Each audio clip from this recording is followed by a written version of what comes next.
Charles Darwin turned our world upside down.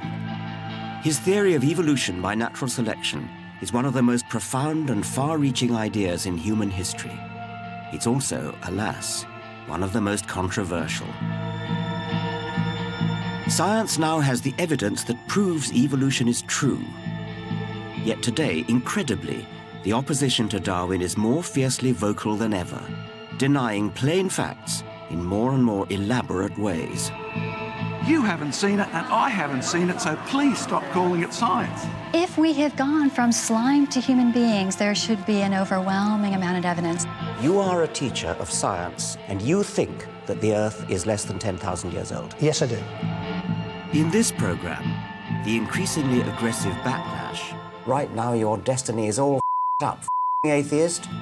The battles that I think really matter. We can't get into the business of knocking down kids' religions and the religions of families. Why not, actually? Why not? Because and how the first man to understand evolution himself wrestled with religious faith. For Darwin, the problem was close to home. His beloved wife was a devout Christian. Today we have public battles as we confront the ranks of religious fundamentalists eager to attack Darwin's great legacy, which they just don't understand.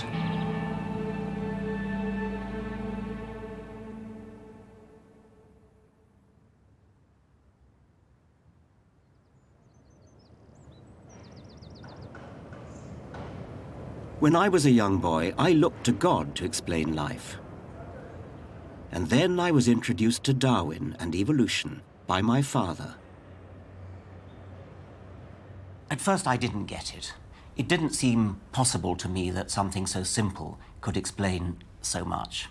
But then I learned about it a bit more, I thought about it a bit more, and then suddenly the penny dropped. I really got it. This incredibly simple theory really was capable of explaining everything about life, the beauty, the complexity, the diversity.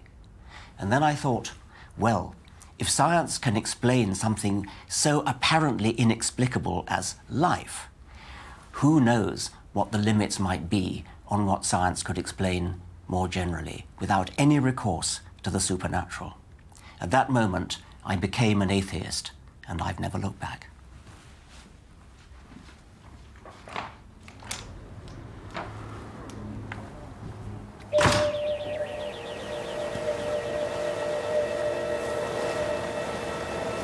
Charles Darwin, too, changed his mind about this biggest of questions.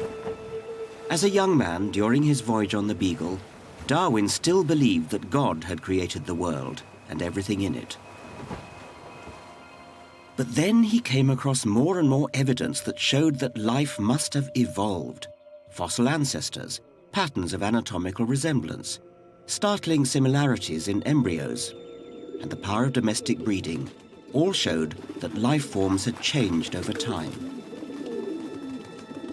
Darwin believed there was an entirely natural explanation.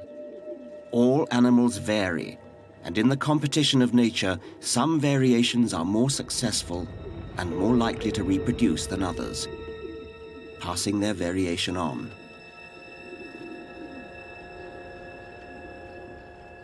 Here in his study at Down House, Darwin grasped that the religious story of creation ran against the evidence of the natural world. With evolution, God just wasn't part of the picture. But there was a problem for Darwin. His wife Emma was religious, and the trouble began soon after they got married in 1839. Emma wrote him a letter describing her deep faith. But Darwin was no longer convinced there was a God. He agonized over the letter and scribbled on it, "When I am dead, know that many times I have kissed and cried over this." Darwin never criticized religion directly in public. I think he didn't want to hurt his wife's feelings. Instead, he let his science do the talking. He predicted that science would bring about a gradual illumination of minds. Yet, sadly today, it seems harder and harder for people to see the light.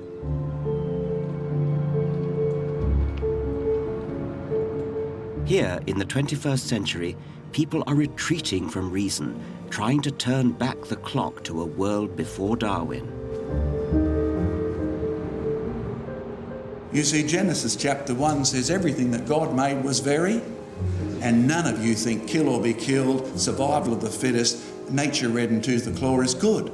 Is the world really 6,000 years old? Do you realise up till Noah's day, people lived to be nearly 1,000? You don't die because you get old, you die because you're a sinner. Up till Noah's day, there's no record of rain. The Australian John Mackay is a celebrity among evangelical Christians. He's a creationist. He believes in the literal truth of the Bible's creation story, and he attacks evolution on the very crudest level.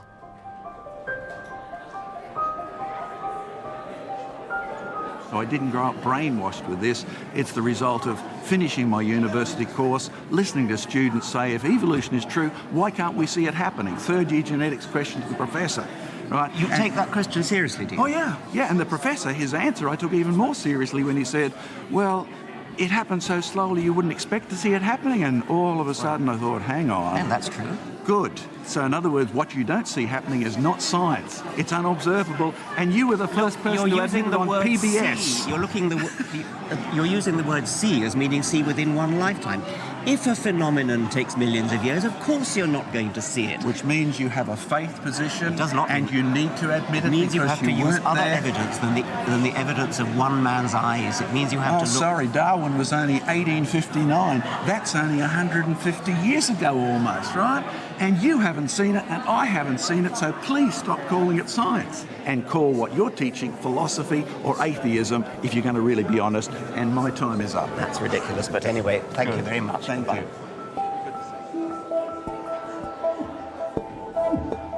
The refusal to believe in anything you can't see yourself is absurd. Think about it.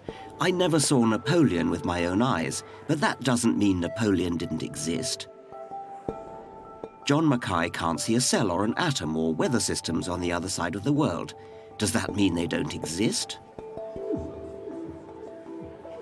Darwin didn't just trust his own eyes.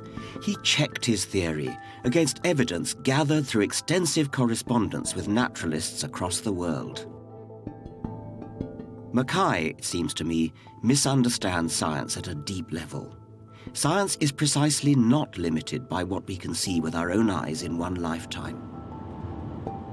The whole wonderful endeavor of science is to investigate phenomena beyond human experience, from far-off galaxies to microscopic bacteria.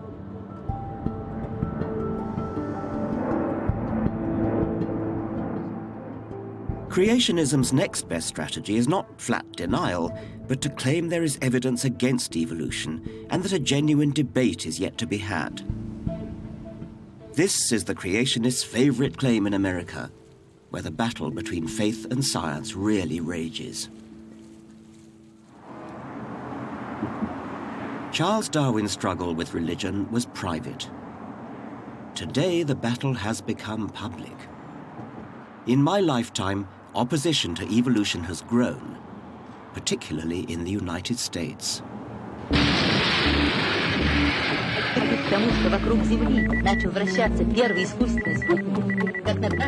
50 years ago, the Soviet Union launched Sputnik, and the space race began. In response, the Americans made science priority number one. The government poured money into science education. For the first time, evolution was taught in every classroom in America. But the religious fundamentalists hit back. Tell me, Joe, how does he explain away God? Well, why don't you come to the science club meeting? Let him tell you.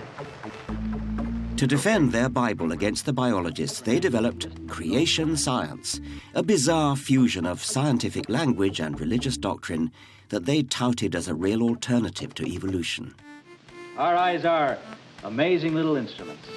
But you know, they're only one part of the wondrous body that God has given us.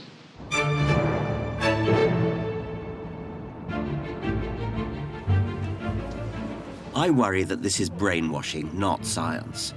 and I've felt compelled to take a stand. 40th floor.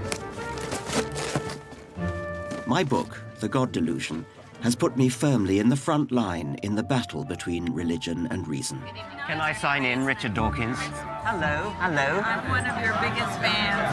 Could I speak to the #1 British intellectual? I've read all your books. Have you? That's very kind. Thank you. Can I touch the hem of your gown? The most powerful nation on earth is polarized. At this conference of atheists, I'm treated almost like a rock star. But there are sections of American society that would happily lynch me. Are you religious at all? I mean, do you pray? No, of course not. You're not? You're not religious at all? Do I look religious?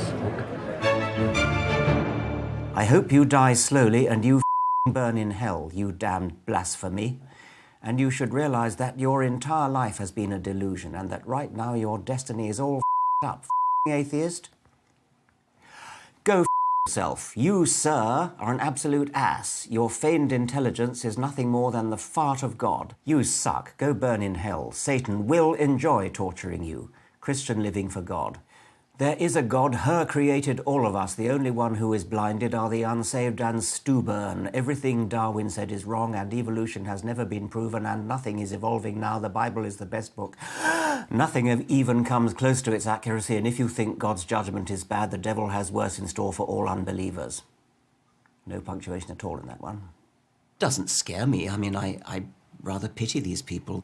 They react in a way that sounds defensive and actually really rather pathetic.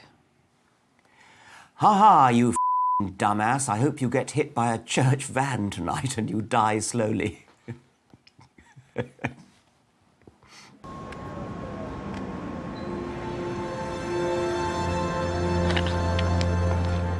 But there's also an entirely different kind of opposition, slick in style and with a more polished line of attack. Wendy Wright is president of Concerned Women for America. Wendy Wright. Yeah. She represents 500,000 evangelical women concerned about issues ranging from lesbians on TV to poor old Darwin. Hello, I'm here to see Wendy Wright. Okay, great. I'll take you right in. Thank you very much. I worry that her organization would condemn American children to ignorance by attacking sound scientific evidence.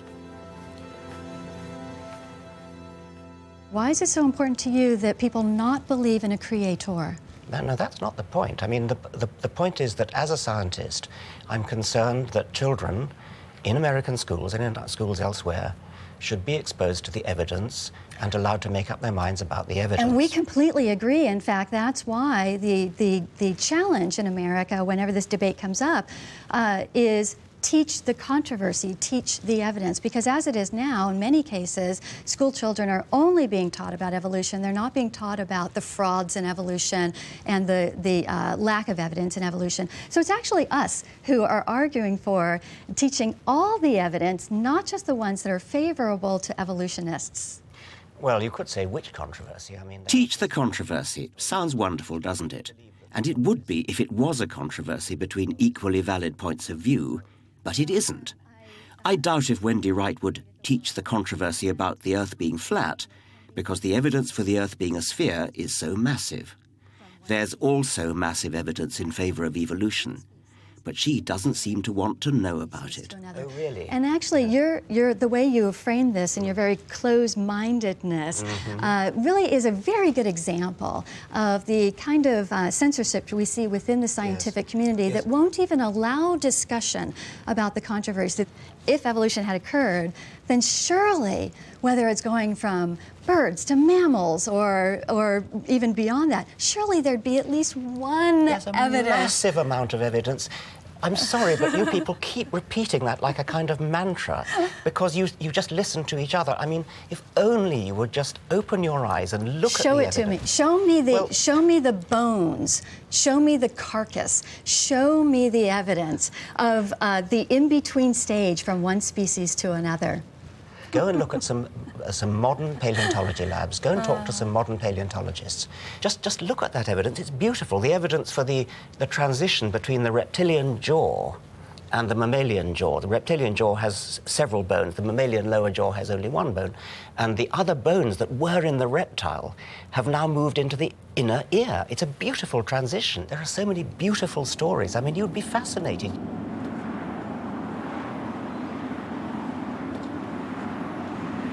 So, is there evidence for evolution or isn't there? Let me show you.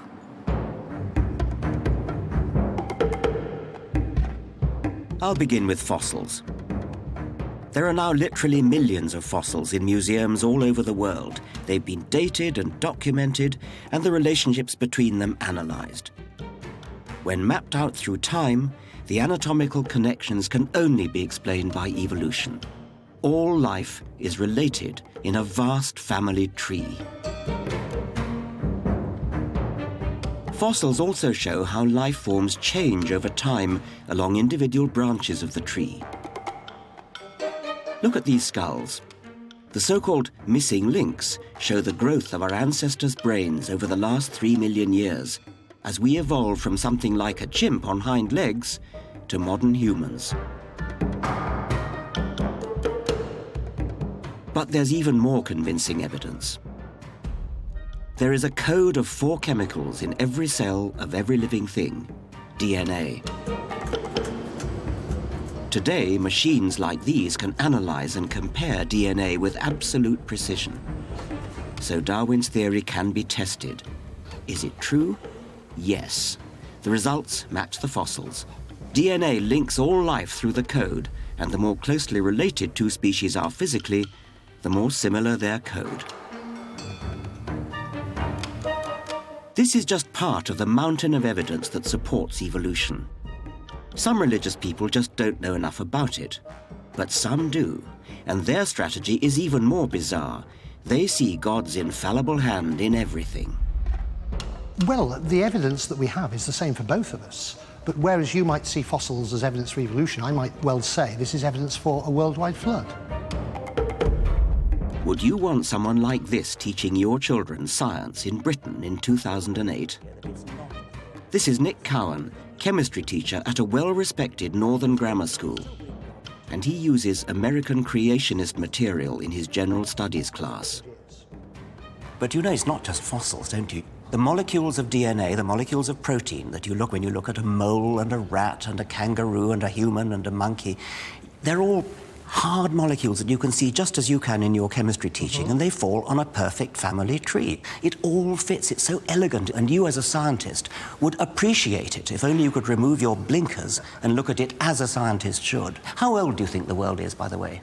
I don't have a... if I said less than 6,000 years, you'd probably feel this man is crazy. But I've had a look at this. I don't know. The dating methods we have are flawed in their methodology. You are a teacher of science in a major British school, and you think that the Earth is less than 10,000 years old. Yes, I do. I would rather believe God, who was there, who's told us, than scientists who are fallible, who don't know the past, who weren't there. And again, all I'm doing is... This is a classic old chestnut. God is infallible. Therefore, the Bible is right. It's as if I claimed Darwin was infallible, so what he said was always right. Luckily, scientists don't work that way. We sustain our ideas not through sacred texts, but through reason and evidence.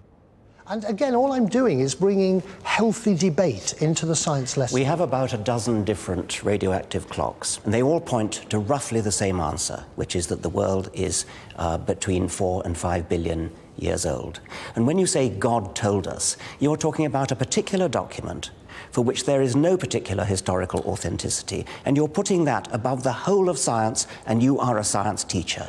If there is a God, his word must be more important than the work of fallible human scientists. I'm all in favour of teaching children to think for themselves and to question for themselves. That's great. But there are limits to that. And I think that when the evidence is so massive, you owe it to the children to teach them what the evidence is.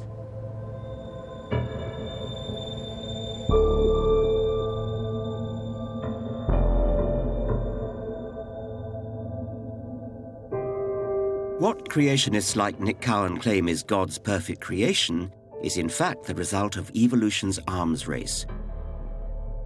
Animals have evolved extraordinary adaptations to fit their environment, but they're not perfect.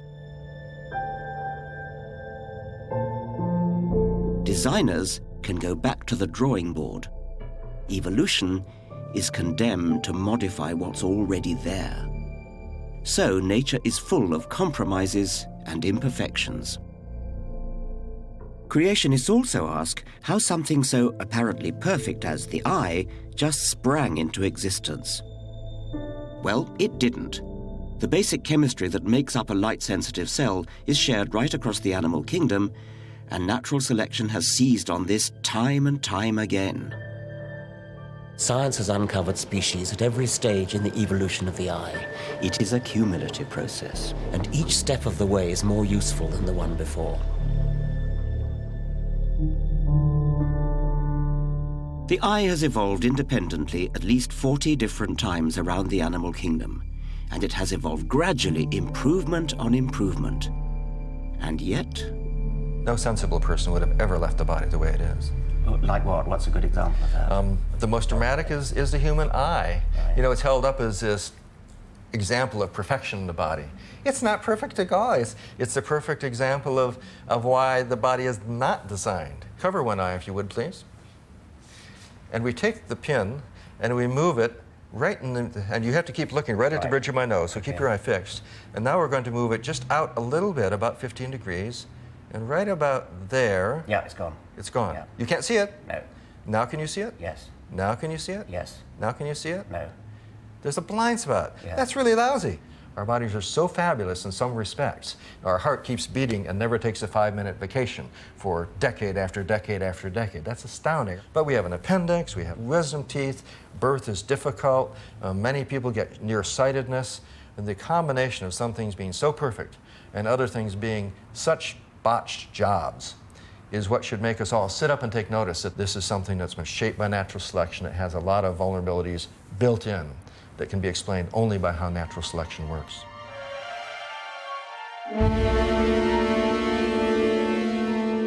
So our botched, compromised bodies are themselves evidence of evolution.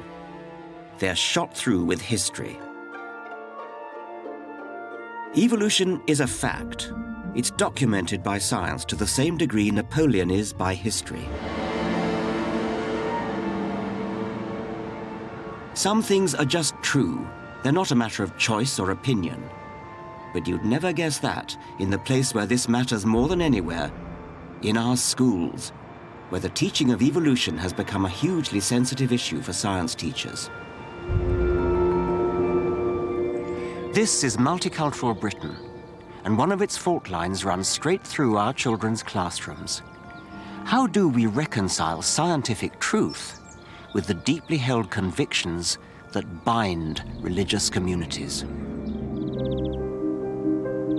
Charles Darwin was the first person to grasp the extraordinary idea that life on Earth had evolved without the intervention of any god. And I've always been intrigued by how he himself wrestled with what that meant for religion. Darwin was deeply worried about how religion spread, not through reason and evidence, but by being seeded in children's minds at a young age at school. He wrote that it would become as difficult for them to throw off their belief in God as for a monkey to throw off its instinctive fear and hatred of a snake. Darwin became concerned by what he saw as the stupid classical education at Rugby School, dulling his eldest son William's once lively mind. So he was prepared to brave the snobbery of Victorian society to send his 4 other sons to the less prestigious Clapham Grammar School because it had strong science education. 150 years later, Darwin would find reason to be equally anxious about what his children were being taught at school. The compromised values of multicultural Britain mean that teachers hesitate to offend the religious beliefs of their pupils, even when these directly contradict scientific fact.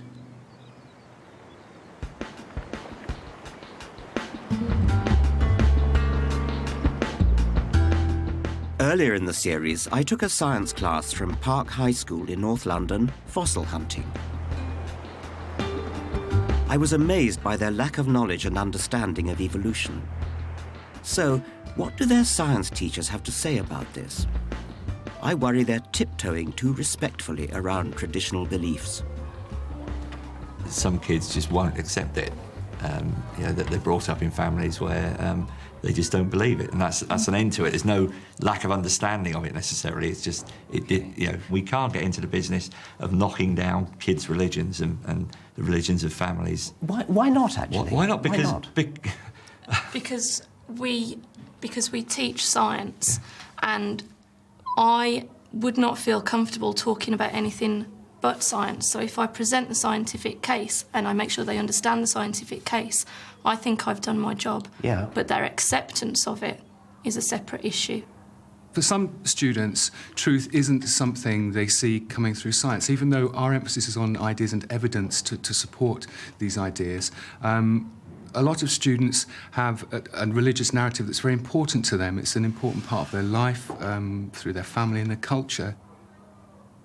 Would it be too unfair to suggest that these well-meaning teachers are running scared? Who could blame them? Obviously, what we believe is affected by our upbringing. But that doesn't mean we can't change our minds. We all have the right to see the evidence and re-evaluate our beliefs. These science teachers shouldn't be afraid to spell out the scientific truth derived from evidence. I don't see that we can expect to convince them just by showing them the evidence. Really? Why not? Well, because they've got other evidence which they've been brought up with throughout their lives. But that's not evidence. No, to them it's evidence, though, isn't it? Yeah. And to their parents. We're talking about something very fundamental here. We're talking about young people. We're talking about identity. It's not our place to fly the banner of science and say there's no room for anything else. All we can do is present science. This is a way of thinking. This is science has given us so much. This is one way of interpreting life. We believe this is the way because we are scientists, but it's not my place to tell you that you're wrong. We believe it because we're scientists. Do you really mean that? Or do you mean we believe it because the evidence is there in the rocks? That's what I'm saying. Because I'm a scientist and that's the way I view the world. No, it's not because you're a scientist, is it? I mean, it's there. The evidence is there. Their evidence is not there. It's just made up.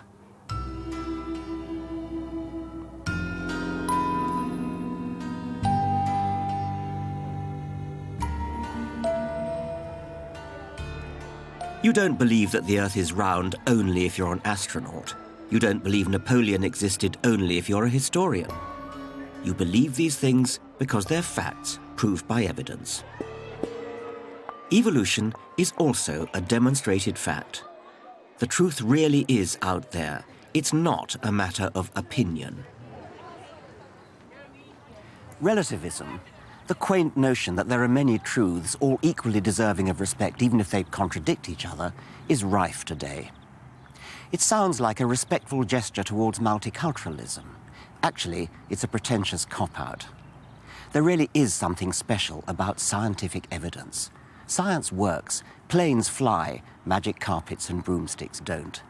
Gravity is not a version of the truth. It is the truth. Anybody who doubts it is invited to jump out of a 10th floor window. Evolution, too, is reality. You don't decide whether to believe it or not believe it on the basis of whim or culture. The evidence supports it. Evolution is the plain truth.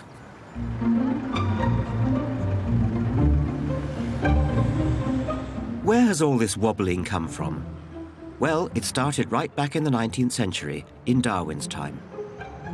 Rather than just denying the evidence, the Church of England developed the most sophisticated strategy to face the challenge of evolution. It saw evolution as one truth within a bigger one, and embraced Darwin in what one might call a comfortable relativist fudge. Science would explain the workings of nature, and God could take the credit for getting science started in the first place. It's a subtle argument put forward by the most powerful Christians in the world. Let's take it on in its modern guise. Darwinism as a theory of how evolution works, a highly plausible, highly credible theory about biological history. I don't have a problem with that. Do you see God as having any role in the evolutionary process? For me, God is the power or the intelligence that shapes the whole of that process. As creator, God's act is the beginning of all creation. So by setting up the laws of physics in the first place, in which context evolution takes place? Things unfold within that. What about intervening during the course of evolution? I find that rather suggests that God couldn't have made a very good job of making the laws of physics in the first place if he constantly needs to be adjusting the system, adjusting the works. And I think that's a slightly different question. But there's a problem for the Church of England. Isn't it trying to have its cake and eat it too? But trying to have both God and the laws of science means that one or the other is compromised. Either God can't interfere and has no impact, or if he does get involved, it can't be squared with science. You do believe in some of the New Testament miracles, I mean, such as the virgin birth and any others, I mean, the raising of Lazarus. Yes, and the raising of Lazarus, yes. Okay. Now, isn't there a kind of mismatch between your view of science as something that God doesn't interfere in and that somehow he made it right in the first place? How do you reconcile that with what looked to some of us like sort of more like cheap conjuring tricks and not the sort of grand creator that you've been portraying? I think if you start with a picture of God outside messing around with the works, you are in danger of getting into the conjuring tricks model. I think, though, that there are certain moments when there is an opening in the world in which the underlying divine action comes through in a fresh way. Take the birth of Jesus.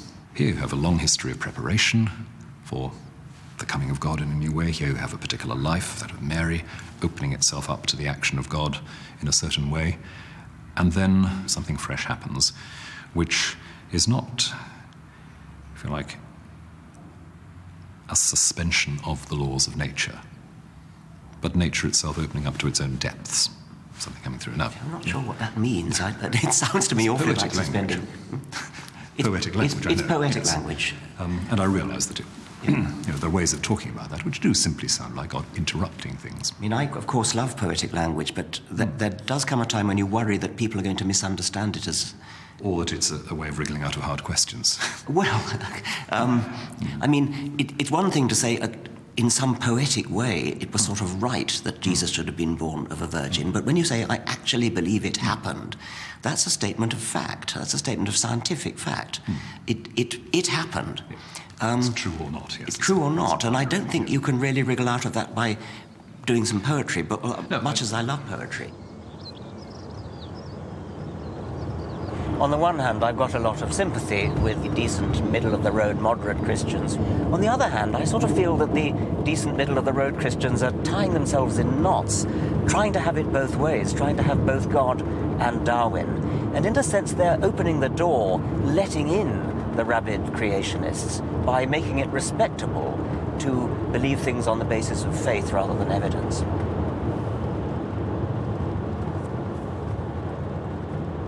So, deny, attack, absorb. Now we've gone through the range of strategies by which religion tries to deal with Darwin. I think they all flounder, but even I can see why religion puts up this resistance. I get letters from readers who have understood the truth of evolution, but somehow wish they hadn't. Darwinism can be unsettling, even frightening. Darwin himself was shocked by what he called the low and horridly cruel behavior he observed in nature, and yet it was integral to natural selection. In the teeth of life's hardships, Darwin was determined to live authentically. He hadn't just observed suffering as a scientist, he experienced it himself in his own life. Darwin had always had a particularly strong bond with his eldest daughter, Annie.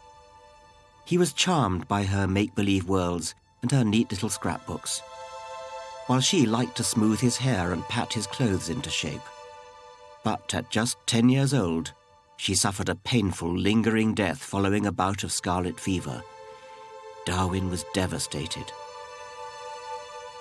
We have lost the joy of the household and the solace of our old age. His devout wife, Emma, told the other children that Annie had gone to heaven. For Emma, suffering helped to exalt our minds and to look forward with hope to a future state. Darwin, by contrast, could find no meaning or religious consolation as he faced the desperation of bereavement.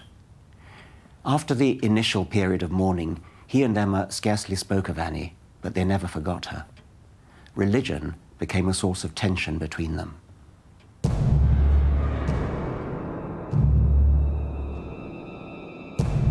Finally, I think the tension had to spill out. In his 60s, Darwin wrote an autobiography in which he revealed his anger at what he called the manifestly false Bible story. And he added, "I can indeed hardly see how anyone ought to wish Christianity to be true, for if so, the plain language of the text seems to show that the men who do not believe, and this would include my father, brother, and almost all my best friends, will be everlastingly punished. And this is a damnable doctrine."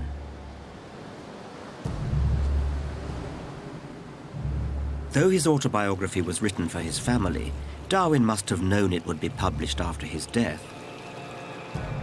And he grasped the opportunity to finally say in public what he had long struggled with in private. But if Darwinism demolishes the religious delusion, what can go in its place? How did Darwin himself find consolation in a godless universe? Religious people attack Darwin for, in their view, draining some of the wonder out of our world, for the bleakness of his vision of nature. The playwright George Bernard Shaw really hated Darwinism. He said, "When its whole significance dawns on you, your heart sinks into a heap of sand within you. There is a hideous fatalism about it, a ghastly and damnable reduction of beauty and intelligence, of strength and purpose, of honor and aspiration." There's no doubt that people do find a Darwinian view of life bleak and unsympathetic, but it's still true, and we can't get away from that. And further, in any case, there is a sort of happiness, there's a sort of bliss in understanding the elegance with which the world's put together. And Darwinian natural selection is a supremely elegant idea. It really does make everything fall into place and make sense. And I find great consolation, great happiness in that level of understanding.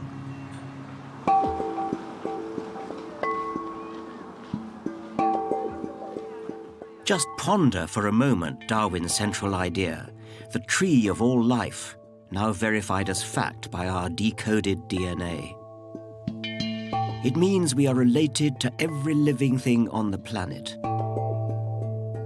And what's more, we are descended from ancestors who were winners, adapting in any way possible to survive and pass on their genes. You and I and every living creature can make the following proud claim. Not a single one of my ancestors died young. Not a single one of my ancestors failed to copulate. Plenty of other individuals died young and failed to copulate, but they didn't become ancestors. It's blindingly obvious, but from it much follows. It means that every single living creature has inherited the genes of an unbroken line of successful ancestors. We have all of us inherited what it takes to survive and reproduce. That's why we're so good at what we do, why fish are so good at swimming, why birds are so good at flying, why aardvarks are so good at digging, why humans are so good at thinking. That, in essence, is Darwinism.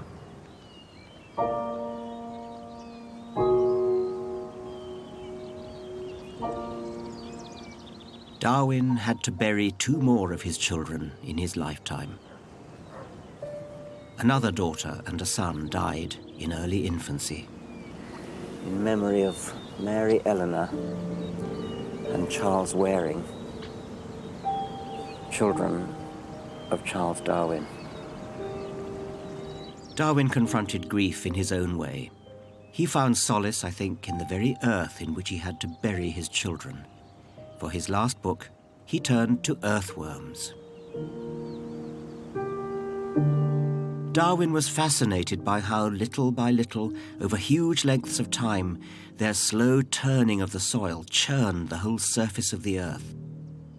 Nature's ploughs had their own extraordinary underground economy, a damp, dark, life and death struggle, to which we humans were totally oblivious. I doubt, Darwin wrote, whether there are many other animals which have played so important a part in the history of the world.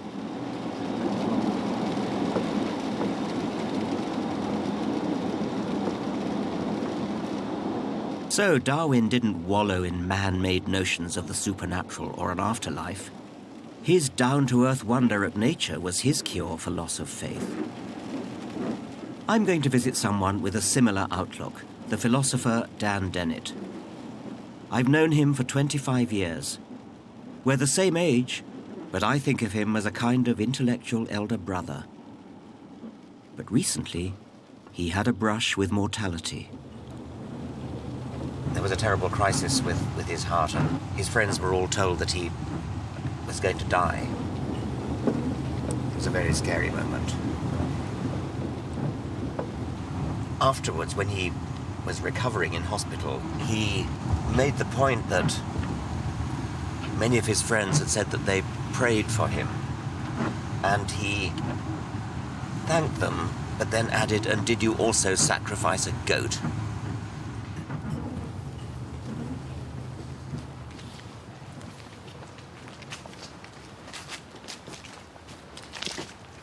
Dan has no shred of faith in God or eternity. Does he think his Darwinism would deny people comfort? I think it only undermines a crutch that they don't need, and that's the crutch of an absolute immortal soul. That's an idea that a lot of people think is very important.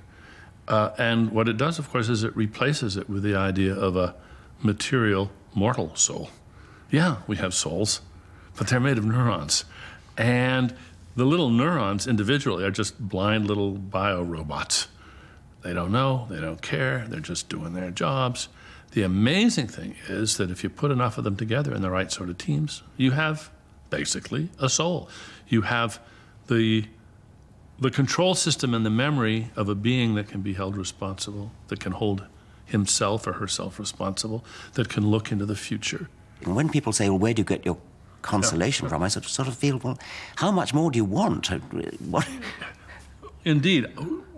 What could be more wonderful than being part of this amazing living tapestry of growth and exploration and innovation, all happening in not a million, not a billion, but in 1 trillion places at once.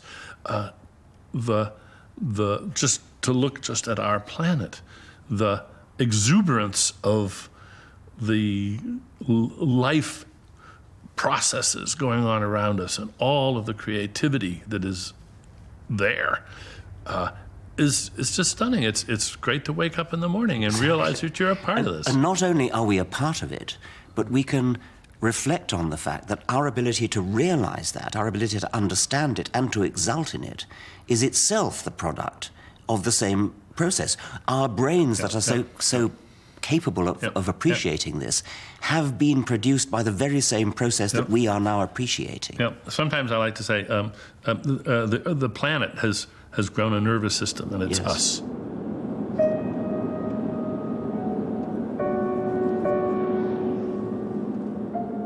Charles Darwin died in 1882. "I'm not in the least afraid to die," he whispered to his wife Emma in his last days. Darwin had wanted to be buried in Down, next to his 2 dead children.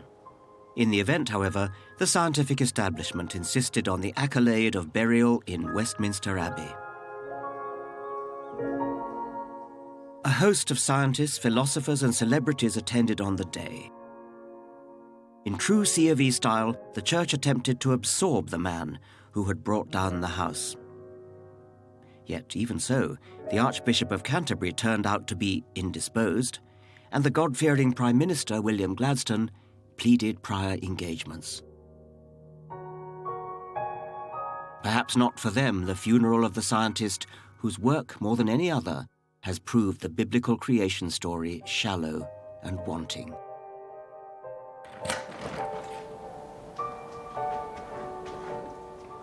I revere Charles Darwin. He made sense of life. The world is amazing, even more amazing than Darwin knew. And the more we discover, the more petty our little private beliefs seem. Does Darwinism leave a gaping hole where religion once was? No, rather it opens our minds to a world of majesty, the real magic all around us. Not based on uncertain faith, but sound science. In this handful of soil, there are about 25 billion bacteria. That's 4 times the entire human population of the planet. We humans and the animals we can actually see are a tiny fraction of life on Earth. In the perspective of the universe, the vastness of the universe and of geological time, we are insignificant. Some people find that thought disturbing, even frightening. Like Darwin, I find the reality thrilling.